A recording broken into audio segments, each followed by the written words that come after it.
আসসালামু আলাইকুম। ঢাকা পোস্টের একটি নিউজ। সারা দেশে সরকারি ফার্মেসি চালু করছে সরকার। খবরে বলা হয়, সারা দেশে প্রতিটি সরকারি হাসপাতাল চত্বরে সরকারি ফার্মেসি চালু করতে যাচ্ছে সরকার। এর মধ্যে 250 ধরনের ওষুধ 3 ভাগের 1 ভাগ দামে পাবেন সাধারণ মানুষ।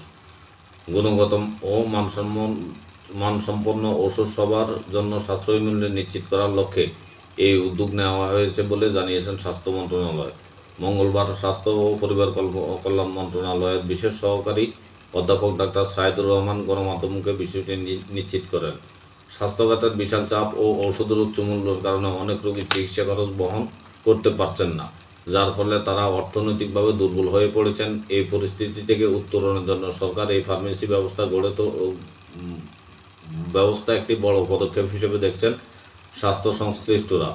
এ বিষয়ে অধ্যাপক সাইদুর রহমান বলেন, সরকারের এই উদ্যোগটি সাধারণ মানুষের জন্য বেশ উপকারী হবে। আমাদের লক্ষ্য হলো ওষুধের খরচ কমিয়ে স্বাস্থ্যসেবাকে জনগণের কাছে আরও সহজলভ্য করা।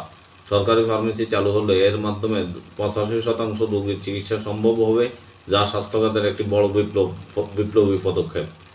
তবে সরকারি ফার্মেসি সুষ্ঠুভাবে কার্যকর করতে শুধু ওষুধ চুরি ঠেকানোর চ্যালেঞ্জ রয়েছে, যা মোকাবিলা করতে ডিজিটাল ব্যবস্থাপনা চালু করা হবে বলেও জানিয়েছেন তিনি।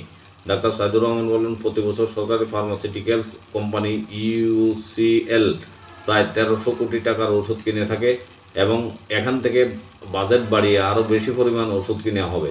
সরকারের উৎপাদন ক্ষমতা বৃদ্ধি করে যাতে প্রয়োজনীয় ওষুধের সময় মতো সরবরাহ করা যায় তা নিশ্চিত করা হবে। এই ছিল সংবাদ। ভালো থাকবেন। আল্লাহ হাফেজ।